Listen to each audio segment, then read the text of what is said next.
De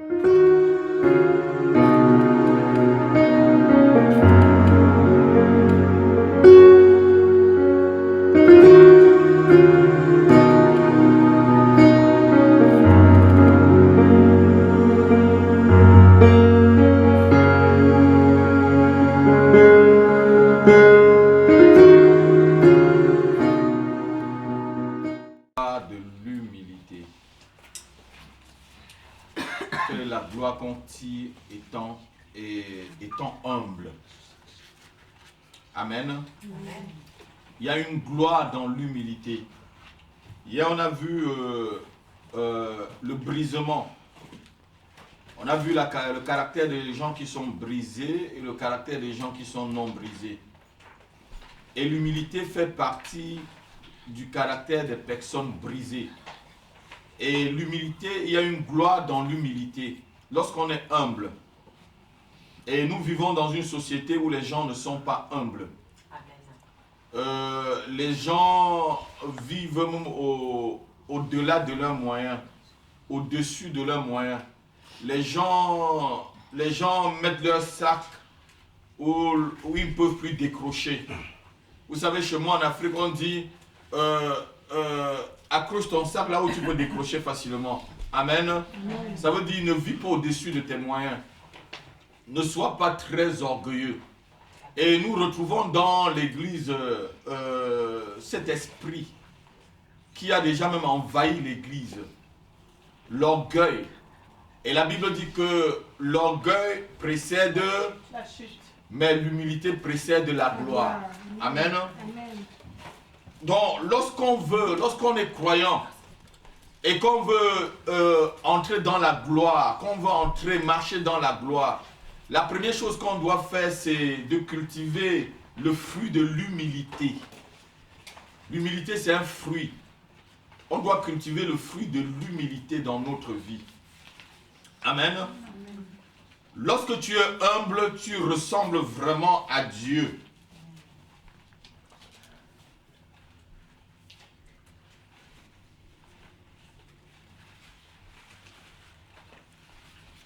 Et ceux qui ne sont pas humbles aiment poser des jugements sur les autres. Comme j'ai dit hier. Mais celui qui est humble a un cœur d'enfant. Vous savez, les enfants, je vous ai dit toujours, un enfant, quand tu le tapes, tu le reprends, il revient toujours vers toi. Amen. C'est ça, non? Oui. Quand tu reprends, combien de fois les parents m'ont déjà repris? Ben, je revenais toujours. Amen. Un vrai enfant, si c'est vraiment ton fils ou ta fille, quand tu le reprends même, il va pleurer, il va revenir toujours à la maison. Mais quand quelqu'un est orgueilleux, si tu le reprends une seule fois, vous n'allez plus le voir. Et Dieu demande que les chrétiens, et surtout ceux qui doivent le servir, comme vous êtes appelés à les servir, doivent avoir l'humilité. Pas une apparence d'humilité, mais la vraie humilité. Amen. Amen. Et la vraie humilité, ça se cultive. La vraie humilité, ça se travaille. Parce qu'apparemment, nous naissons tous déjà très orgueilleux. Amen. Nous naissons déjà presque tous orgueilleux. Chacun veut... Voilà. Amen. Amen. Et Dieu veut que tu ressembles à Christ. Ceux qui sont humbles, c'est ceux qui cherchent à ressembler vraiment au Seigneur Jésus-Christ. Ceux qui ont Christ dans leur vie deviennent humbles sans même qu'on ne les parle. Christ vraiment vit en toi là. Tu deviens humble. Et notez-le, l'humilité c'est la preuve de la conversion. Amen. Oui ma fille, l'humilité c'est la preuve que tu es converti. Quand tu n'es pas humble là, ça veut dire que ta conversion est encore à moitié. Ça veut dire que tu es encore un chrétien charnel. Alors que lorsque tu es humble, tu es un chrétien qui devient spirituel. J'ai un livre à la maison, je ne crois plus qu'on le vend parce qu'on ne le vend plus. L'homme spirituel. C'est un livre... ouais, le Watchman Nee, je crois que c'est au moins 500 pages. c'est des livres, moi je le lis souvent à genoux. Je l'ai déjà lu 2 ou 3 fois, mais je vous parie que vous ne pouvez même pas lire une seule fois. Il y a des hommes de Dieu qui n'ont même pas, qui m'ont témoigné, pasteur, je n'ai pas pu lire une seule fois. Mais je l'ai déjà lu 2 ou 3 fois, à genoux. Quand tu lis ce livre, ça t'écrase. Quand tu lis l'homme spirituel de Watchman Nee, ça t'écrase. Alléluia. Il y a des personnes qui ont commencé, ils ont mis à côté.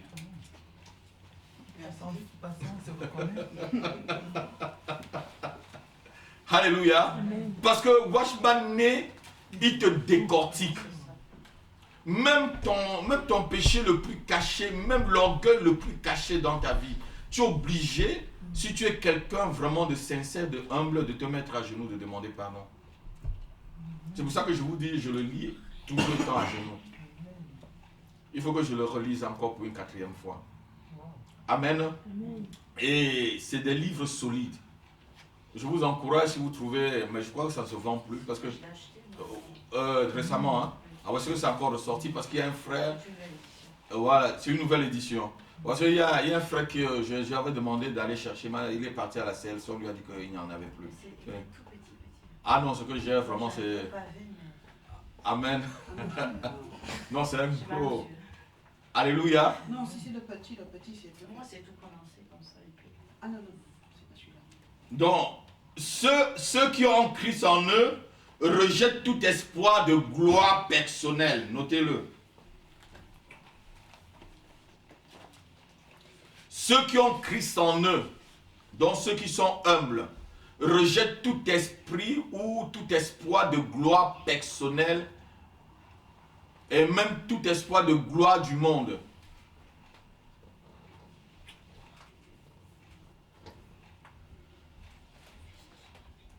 L'humilité, c'est un modèle que le chrétien doit développer.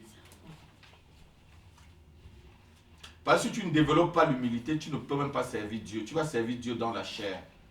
Tu vas servir Dieu avec tes propres efforts, avec ta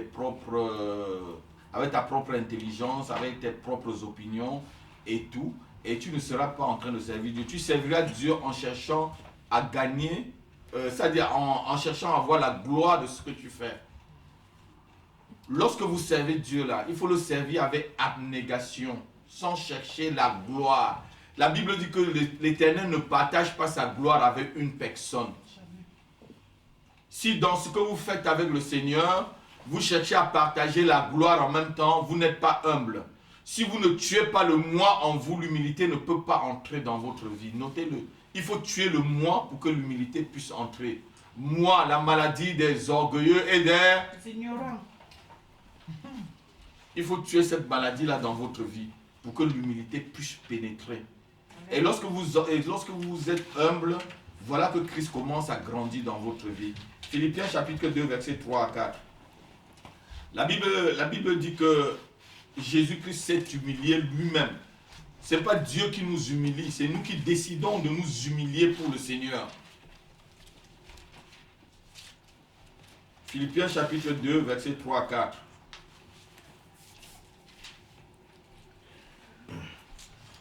Quelqu'un peut le lire? Ne faites rien par esprit de... Ne faites rien par esprit de parti ou par vaine gloire, mais que l'humilité vous fasse quoi? Regardez les autres comme étant au-dessus de vous-même. Que chacun de vous, au lieu de considérer quoi? Ses propres intérêts, considère aussi ceux des autres. Regardez-moi, s'il vous plaît. Lorsque vous servez le Seigneur, regardez les autres comme s'ils étaient au-dessus de vous. Ça ne veut pas dire que vous êtes zéro. Amen. Ça ne veut pas dire que vous êtes... C'est la preuve seulement de l'humilité. Je vous ai dit hier que celui qui est brisé, on peut croire que c'est un zozo ou un... Le français dit zozo, hein? Ou un Comment? Un mot. Ouais, un mou. Ouais, un maboule. Comme les Gabonais disent. Les Gabonais disent mamboule. Amen. Alors qu'il n'est ni maboule, il n'est ni zozo. C'est quelqu'un seulement que Dieu a écrasé. Amen.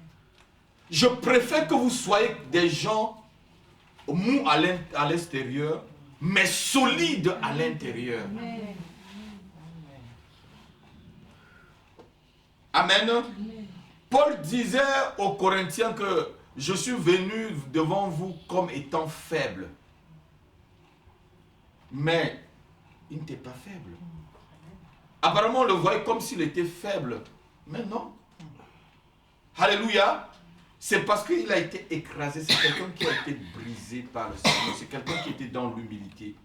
Il savait que sans Dieu, sa vie n'est rien. Celui qui est humble là, c'est que sans Dieu, sa vie n'est Rien. Et celui qui est humble, c'est que tout ce qu'il a vient du Seigneur. Amen. Nous n'avons rien apporté dans ce monde. Tout ce que nous avons reçu, nous l'avons reçu ici sur la terre. Je ne suis pas sorti du ventre de ma mère avec ce costume. Pourquoi quand j'aurai ce costume, je mépriserai le frère qui a une chemise ou peut-être un tricot? Amen. Si j'ai le costume, c'est parce que Dieu me l'a donné.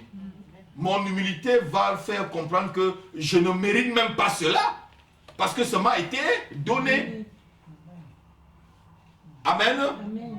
C'est comme ça que quelqu'un qui est humble réfléchit. Et c'est ce que vous devez faire quand vous servez le Seigneur. Est-ce que quelqu'un m'écoute ce matin? Amen. Que l'humilité te fasse voir les autres comme étant au-dessus de toi. Et Dieu, comme étant, ça ne veut pas dire qu'ils sont au-dessus de toi. Amen. Mais c'est quelqu'un qui est humble, c'est quelqu'un qui est respectueux, notez-le. Quelqu'un qui est humble, l'humilité, c'est le signe du respect aussi.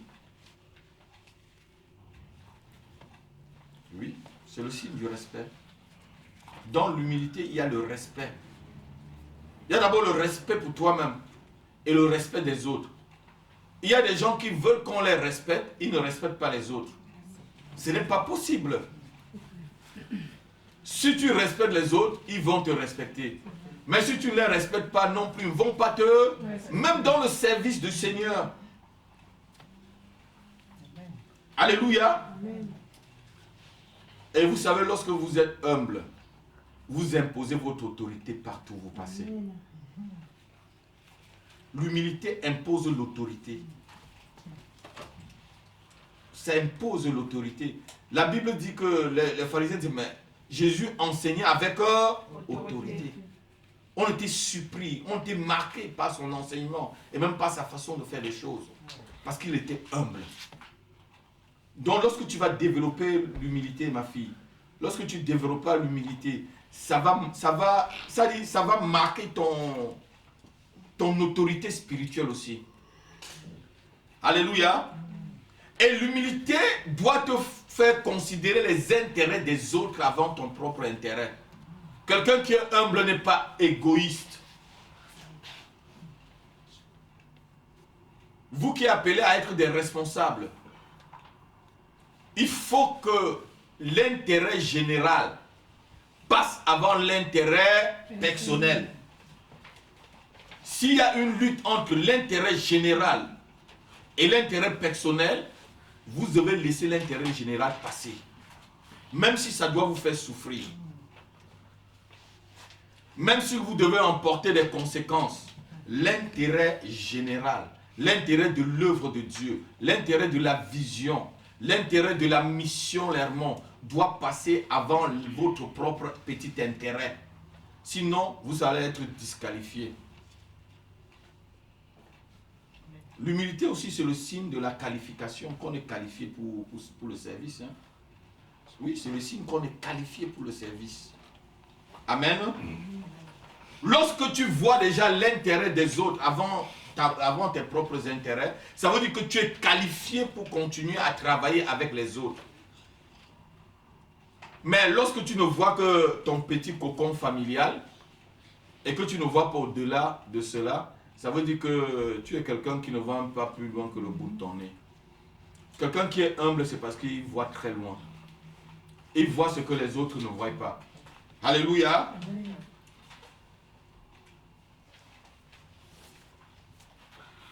Comme je viens déjà de le dire tout à l'heure, lorsqu'on est humble, on rejette tout espoir de gloire personnelle. C'est un peu ce que je suis en train de vous expliquer là. Il faut rejeter tout espoir de gloire dans ce que tu fais, ma fille. Si tu veux que Dieu te donne des bénédictions, rejette tout espoir. Gloire personnelle, là, c'est fini, ma fille. Jésus dit que, mais si vous faites des offrandes ou si vous faites un service et qu'on vous applaudit, mais vous attendez encore quelle récompense? Vous avez déjà vu votre récompense? Amen. Si tu veux que ton Père dans les cieux te récompense, tu ne dois rien chercher comme gloire, ni pour les hommes, ni pour toi-même. Tu restes tranquille et ton Père qui est dans les cieux là va te récompenser. C'est ça l'humilité. L'humilité nous fait voir les choses, la position des autres comme une position qui est au-dessus de nous. Parce que l'humilité te fait respecter aussi l'autorité. Oui, l'humilité te fait respecter l'autorité. Oui. Parce que si tu n'es pas humble, tu ne peux pas. Pourquoi les enfants ont toujours des problèmes avec les policiers dehors? C'est parce qu'ils sont orgueilleux. Ils ne sont pas humbles. Moi, quand un policier m'interpelle, je m'arrête. Sur une autorité, je m'arrête. Il y a des policiers même que moi, je peux m'enseigner leur commissaire. Oui. Mais il y a des policiers qui n'ont même pas mon niveau d'études.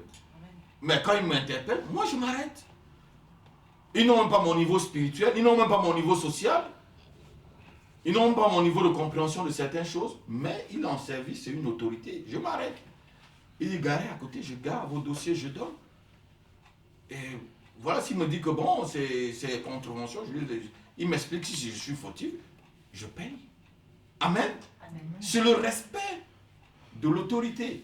Si tu ne respectes pas l'autorité, toi-même, lorsque tu vas exercer l'autorité, on ne va pas te respecter. Amen. Vous êtes d'accord avec moi? Amen. Si tu n'es pas humble, personne ne pourra être aussi humble tout autour de toi. Amen.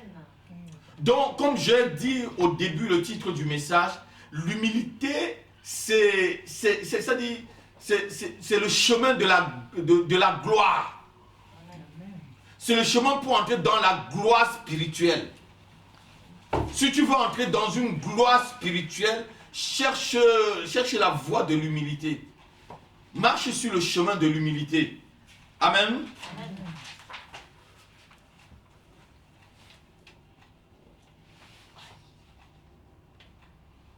L'humilité nous conduit à mettre les autres avant nous-mêmes.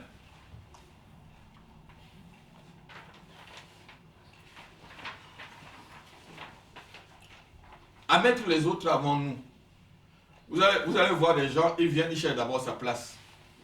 Ils s'assoient.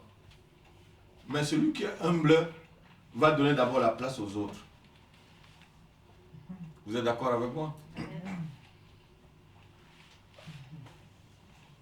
Parce qu'en servant Dieu, vous servez d'abord ceux qui sont créés à l'image et à la ressemblance de Dieu. Regardez-moi très bien. Ceux qui vont la semaine prochaine, là, je vais vous dire des choses que... Je vais vous dire des choses qui vont vous choquer.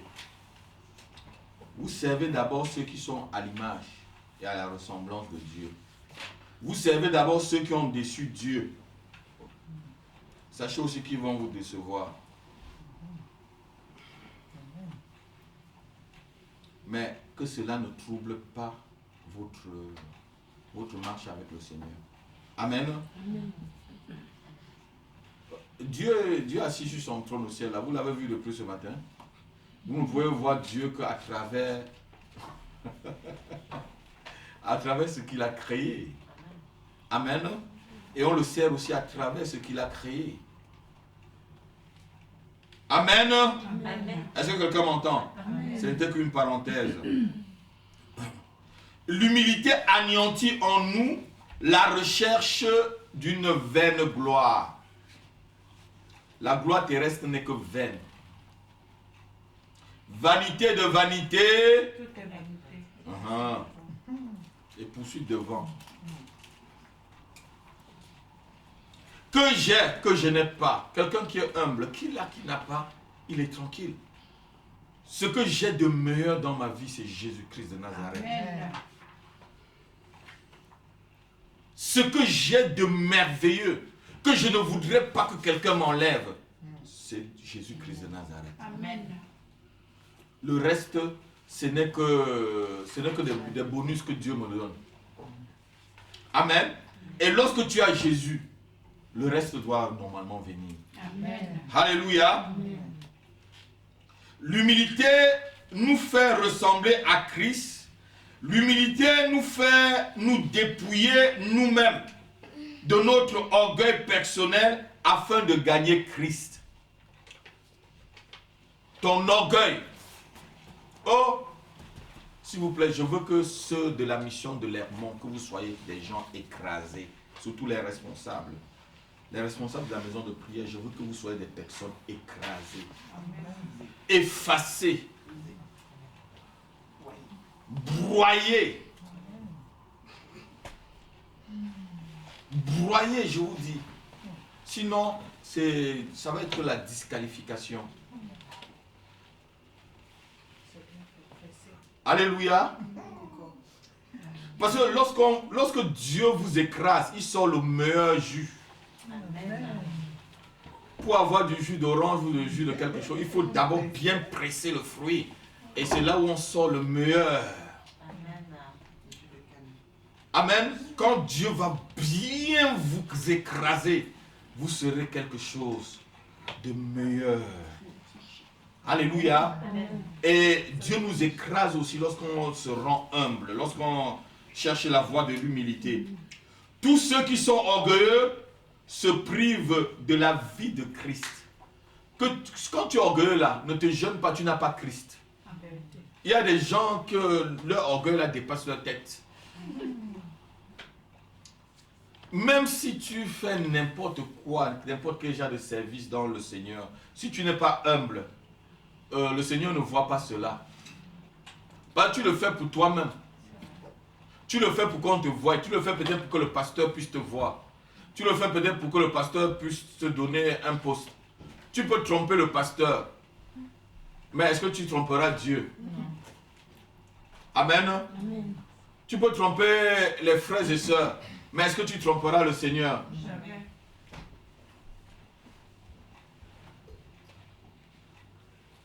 Amen. Donc, je voudrais que chacun de nous soit vraiment humble et rejeter l'orgueil de très loin. L'orgueil, c'est le frère jumeau du rebelle. L'orgueilleux, c'est le frère jumeau de quelqu'un qui est rebelle. C'est les gens qui marchent ensemble. Ils sont nés le même jour, à la même heure. Il y a l'autre seulement qui a attrapé peut-être le pied de l'autre pour sortir en premier. Oui, l'orgueilleux et le rebelle sont des frères jumeaux. Oui. L'orgueilleux et le rebelle jouent dans la même équipe.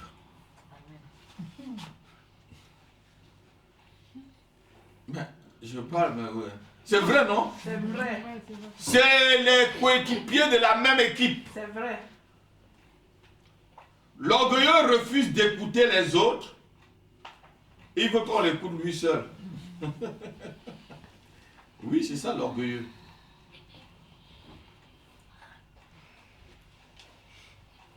Un orgueilleux ne peut jamais voir la gloire de Dieu.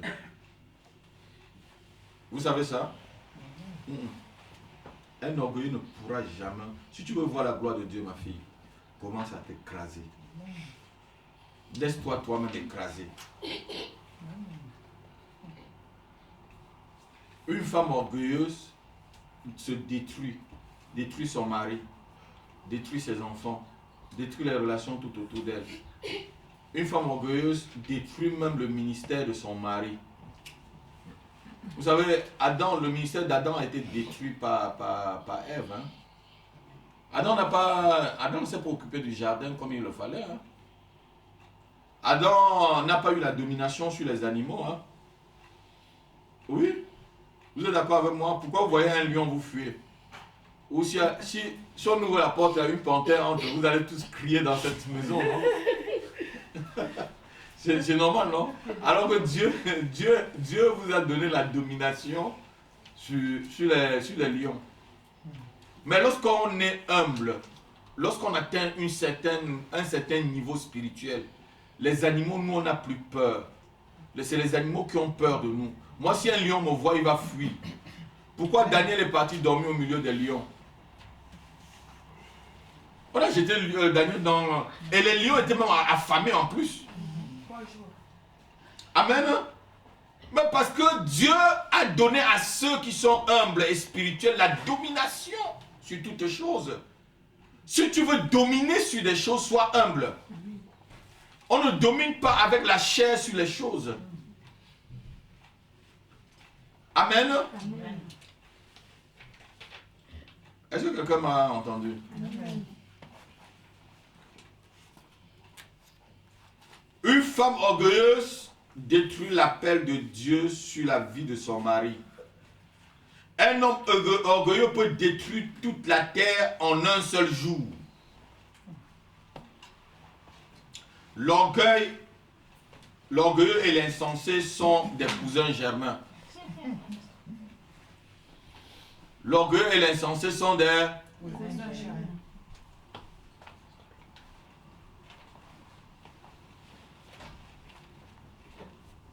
Vous êtes d'accord avec moi? L'orgueilleux là et l'insensé, c'est des cousins germains. Ceux qui sont souvent orgueilleux sont des gens un peu fous, imbus d'eux-mêmes. Vous êtes d'accord avec moi? Tu ne vas pas danser, tu commences à dire que tu danses bien. Venez me voir comment je danse très bien. Il faut que les autres t'apprécient. Mais un orgueilleux va te... Il est beau, il est belle jusqu'à elle, même c'est qu'elle est belle. Alléluia. Amen. Un homme ou une femme insensée est privé de la vie de Christ.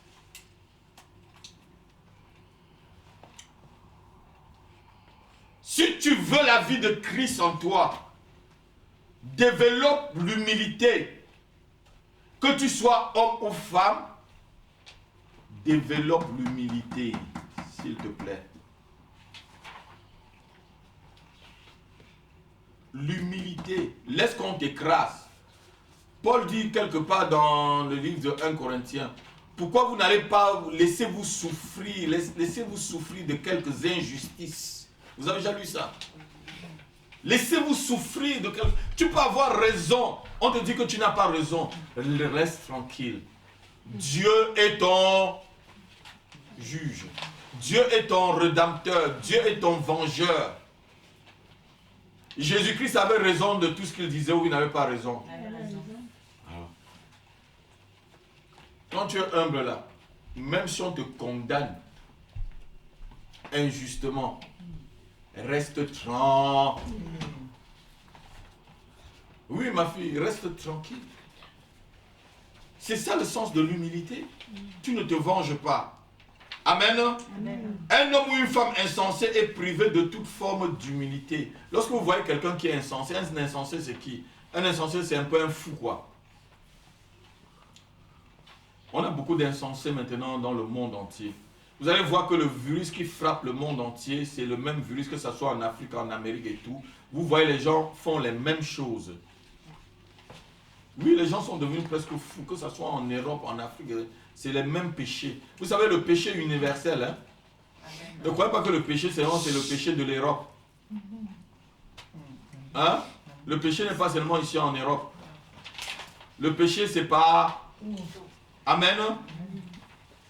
Oui, hein, mes enfants, regardez-moi, le péché c'est partout. Vous croyez que le péché là c'est universel? Vous croyez que le démon prend l'avion? Le démon ne prend pas l'avion. Hein? Alléluia. Amen. On va voir quelques signes de l'humilité. Les signes de quelqu'un des personnes humbles. 1 Pierre chapitre 5, versets 5 à 6. Ces signes-là ne trompent pas. Si tu n'as pas ça dans ta vie, commence à crier à Dieu. Et c'est cette attitude que tous les responsables doivent avoir. 1 Pierre chapitre 5, versets 5 à 6.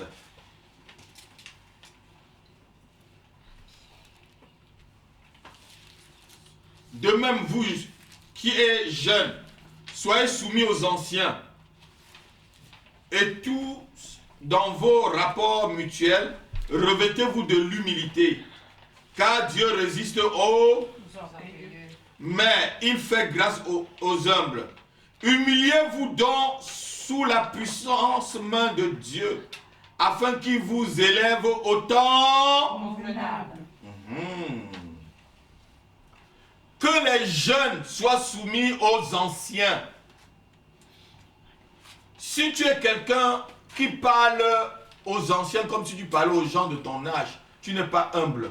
Amen. Quand tu parles à une maman, c'est que c'est une maman que tu es en train de parler. Quand tu parles à un papa, sache que c'est un papa que tu es en train de parler, qu'il soit chrétien ou pas, Amen. qu'il soit converti ou pas. Les anciens ici, ce n'est pas que seulement les anciens de l'église. C'est quelqu'un avec les cheveux blancs. Vous allez voir des jeunes qui parlent aux parents aujourd'hui comme s'ils parlaient à son ami. Pourquoi Non. On parle aux gens avec respect. C'est le signe de l'humilité. Si tu parles n'importe comment, c'est que tu n'es pas humble. Et les jeunes doivent être soumis aux autorités.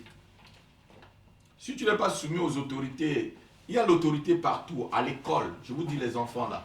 Il y a l'autorité dans la rue, je vous dis mes enfants. Il y a l'autorité dans la maison, il y a l'autorité à l'église. Il y a partout, il y a une loi.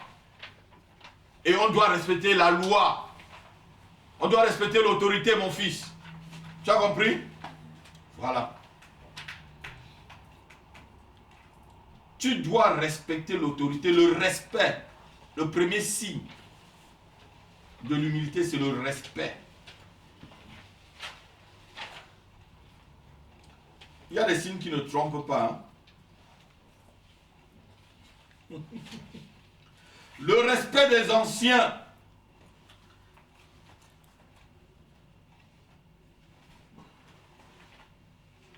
C'est le premier signe.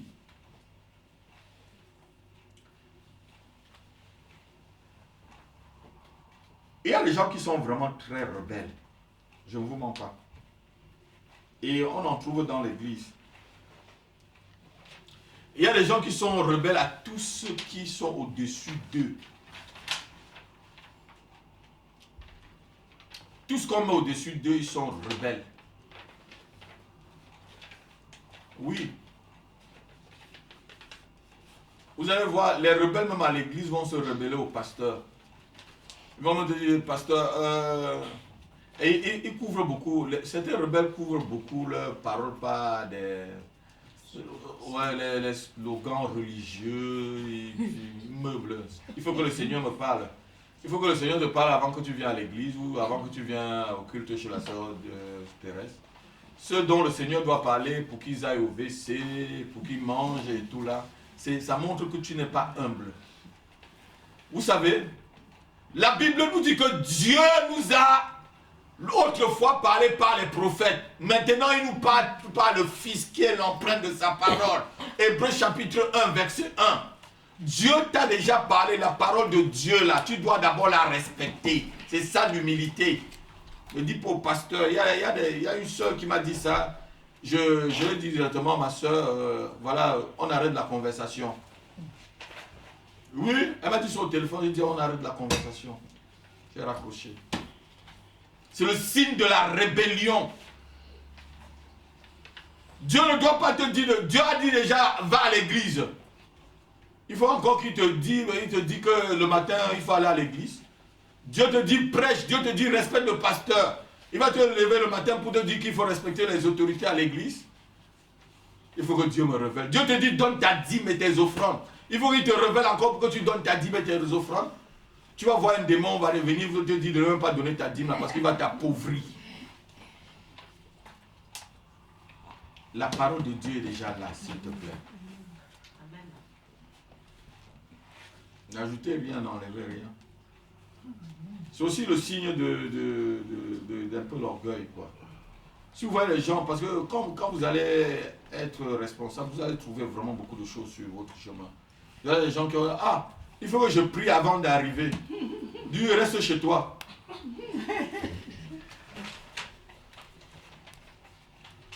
Bon, soyez un peu, il faut que vous soyez un peu comme moi.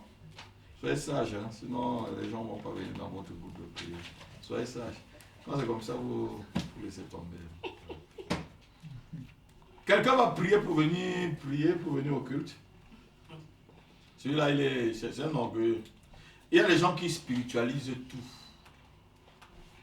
Le spirituel là, on vit d'abord sur la terre là. Jésus avait souvent faim, non? Hein? Amen. Il faut que le Saint-Esprit te dise que tu manges. Ne mange pas, tu vas être affamé. Et tu vas mourir de faim. Tu vas mourir de faim si tu attends que le Saint-Esprit te dise mange, bois. Mange, bois. C'est l'heure. Comme si... Amen. Amen. On ne doit pas trop spiritualiser les choses. Ceux qui spiritualisent beaucoup de choses, c'est un signe qu'on est insensé, qu'on ne comprend pas certaines choses. Et ça peut être aussi la marque de l'orgueil. Le deuxième signe de l'humilité, de la marque de l'humilité, c'est le renoncement à toute chose. Lorsque vous êtes une personne que vous avez renoncé à toute chose, Colossiens chapitre 3, versets 8 à 15.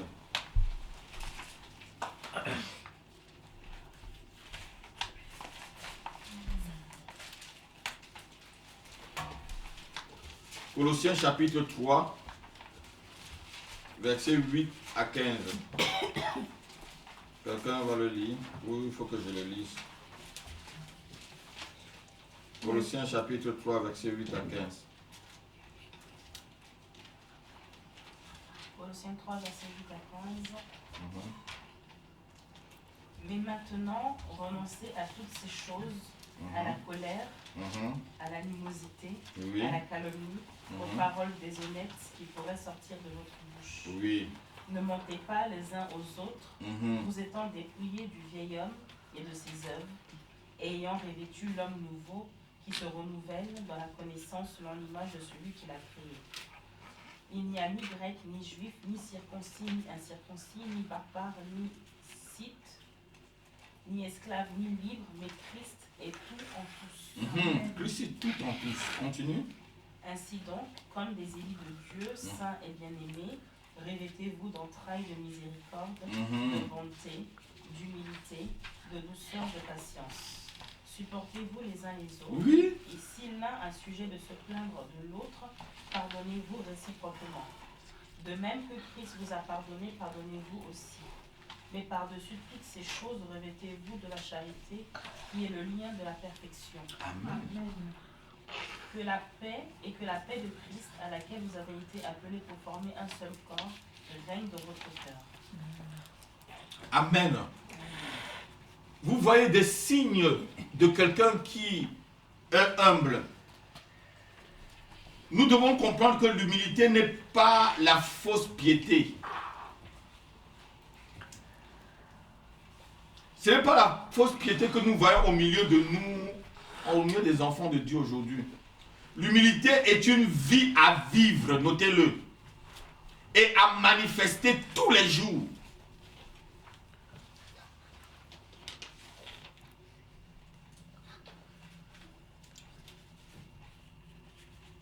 Être humble, c'est renoncer à la méchanceté, à la colère, à l'animosité, à la calomnie, au mensonge, aux rancunes, au manque de miséricorde. C'est ça être humble. Il y a des gens, quand ils vous prennent en aversion, là, c'est toute la vie. Oui, quand on ne vous aime pas, c'est toute la vie. C'est pas chrétien ça. C'est pas chrétien. Il faut pardonner. Il faut Pardonnez. Et si vous trouvez des gens comme ça sur votre chemin, ça y est, seulement priez pour eux pour que l'humilité entre dans leur cœur. Alléluia. Je vous ai dit hier que je ne peux pas vous jeter en pâture. Je ne peux pas vous amener à l'abattoir ou à la boucherie, à l'abattoir, oui, à l'abattoir même. C'est pour ça qu'il faut que vous soyez vraiment bien formés pour pouvoir entrer dans l'œuvre de Dieu. On ne peut pas vous jeter comme ça. Et beaucoup sont comme ça. Ils arrivent, c'est la bagarre. C'est la bagarre. Lutte à l'intérieur, lutte à l'extérieur. Lutte d'abord à l'intérieur avec eux-mêmes, lutte à l'extérieur avec les autres. Comment tu vas? Il faut franchement manifester les caractères de Dieu en toi.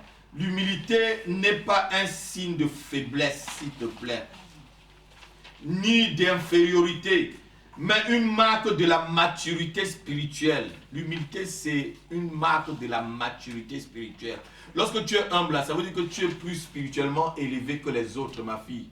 Même parmi un couple, celui qui est le plus humble est celui qui est le plus élevé dans le couple.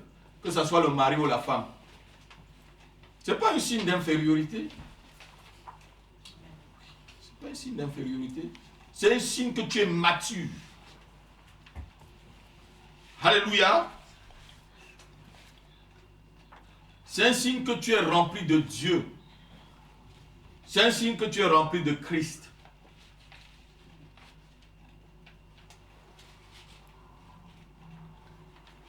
Il y a un manteau, notez-le, il y a un manteau qu'on appelle le manteau de l'humilité. Un jour, le Seigneur m'a visité. Et il m'a fait comprendre qu'il y avait beaucoup de chrétiens, beaucoup de serviteurs qui ont refusé de prendre le manteau de l'humilité. Et généralement, c'est un manteau qui est trop sale. Pas sale que c'est le péché. C'est laid à voir. Quand on dit sale, c'est laid à voir. Oui. C'est un manteau qui est laid à voir. Et beaucoup n'aiment pas. Parce que c'est un manteau qui ne va pas te glorifier devant les hommes. Ça va faire que tu passes pour un rien, alors que devant Dieu, tu es élevé. La Bible dit qu'il n'avait rien pour attirer les regards. Parce que sur lui avait le manteau de l'humilité. Alléluia. Mépriser des hommes, hommes de souffrance, hommes de douleur. Mais c'est pourtant nos péchés. C'est pourtant, c'est pourtant nos péchés qu'il a portés sur lui. Hein? Et c'est par cette meurtrissure que nous sommes guéris. Mais cette personne n'avait rien pour attirer les regards. Amen. Amen. Les composants du manteau de l'humilité sont 1. Le sentiment de la compassion. La bonté. L'humilité elle-même est dans le composant du manteau de l'humilité. La douceur. Il y a des gens qui sont durs plus que l'acier. Ils te disent qu'ils sont chrétiens. La patience. Supporter les autres, comme on vient de lire dans Colossiens. Supporter les autres. Si tu ne peux pas supporter un frère ou une soeur, mais tu es à côté de la vie chrétienne. Vous savez, quand on est ensemble là comme ça, on se frotte toujours. Regardez les enfants qui se frottent. Amen. Ça veut dire que lorsqu'on est ensemble là, toujours il va y avoir des petits frottements. Mais que ça ne trouble pas votre paix. Même dans un couple, il y a toujours des moments de petits frottements. Amen. Mais ça ne veut pas dire que Dieu n'est pas là, qu'il n'y a pas la paix et tout. C'est à nous de nous entendre entre nous. Dieu ne dit pas ici là que c'est lui qui va supporter le frère ou la sœur à ta place. C'est toi qui dois le supporter. Et ça fait partie de ta marche et de ta culture chrétienne. Alléluia. Amen. Supporter les autres, pardonner les autres. Il y a des gens qui ne pardonnent pas. Tu leur demandes pardon 1 milliard de fois. il ne connaît pas pardonner. Ce sont là les composants de l'humilité, ma fille. Savoir pardonner. Pardonner. Pardonner, il veut vraiment pardonner. Il y a des gens qui vont dire, j'ai pardonné, mais je n'oublie pas. Hein? Pardonne. Tu n'as pas besoin de dire que tu n'oublies pas. Même si tu n'oublies pas, pardonne. Pardonner veut dire passer par-dessus tout cela. Le mot pardon, là, lorsque vous cherchez, c'est passer par-dessus. Donc ça veut dire que tu as traversé cela. Là, il y avait un obstacle, tu es passé au-dessus. Tu passes à une autre chose. Tu mets ça derrière toi et tu continues. Amen. Enfin, l'amour. L'amour qui est le ciment, qu'on a dit tout à l'heure là. La charité qui est le lien de la perfection. C'est ce qu'on a lu tout à l'heure. Il faut avoir l'amour. Si tu n'as pas l'amour, tu n'es pas quelqu'un de humble. Ce n'est pas l'amour passion là, hein, l'amour pour ton conjoint ou l'amour pour ta conjointe. Non, ce n'est pas cet amour là. C'est l'amour de Dieu manifesté envers les autres. Aimer les autres tels qu'ils sont.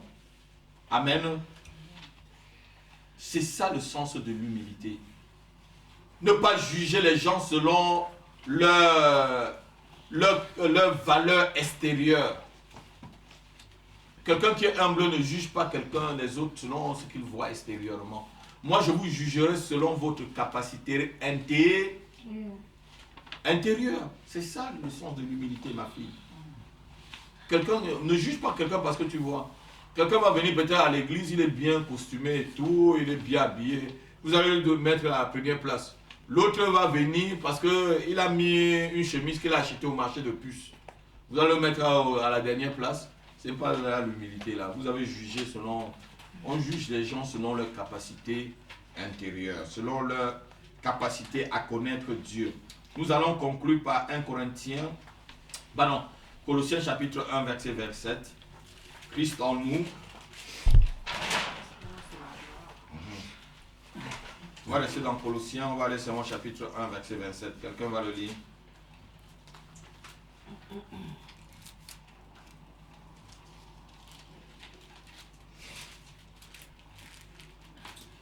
À qui Dieu a voulu faire connaître quelle est la glorieuse richesse de ce mystère parmi les païens, savoir Christ en nous, l'espérance de la gloire. Amen. Christ en nous, l'espérance de la gloire.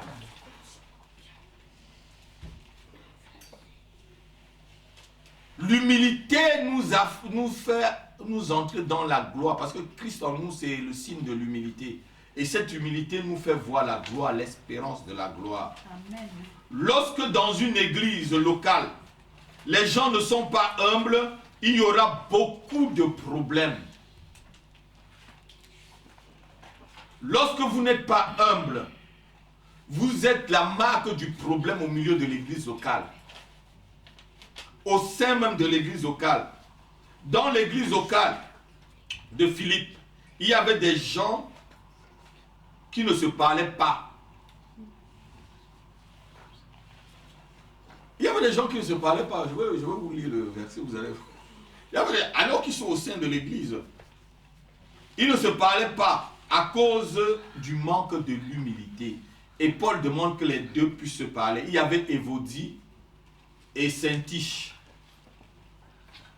Ces deux personnes qui ne se parlaient pas, ces deux dames qui ne se parlaient pas. On va lire Philippiens. Ils étaient en froid, ces deux dames. Mais Paul demande aux responsables de les aider. Philippiens chapitre 4, versets 2 à 3.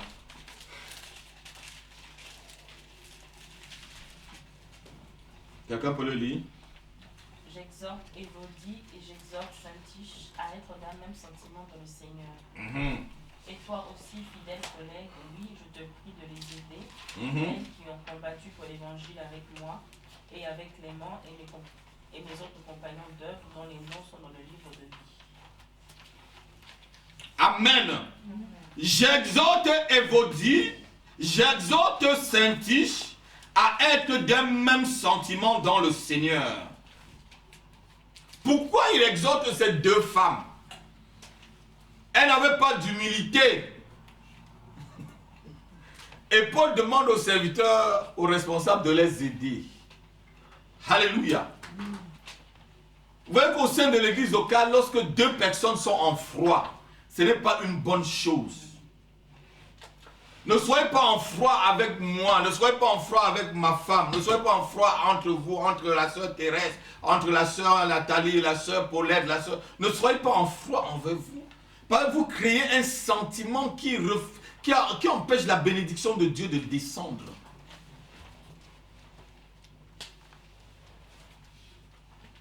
Est-ce que je serai clair? Amen. Est-ce que je suis clair avec vous? Amen. Saint-Tiche et Évodie, c'est pas Élodie.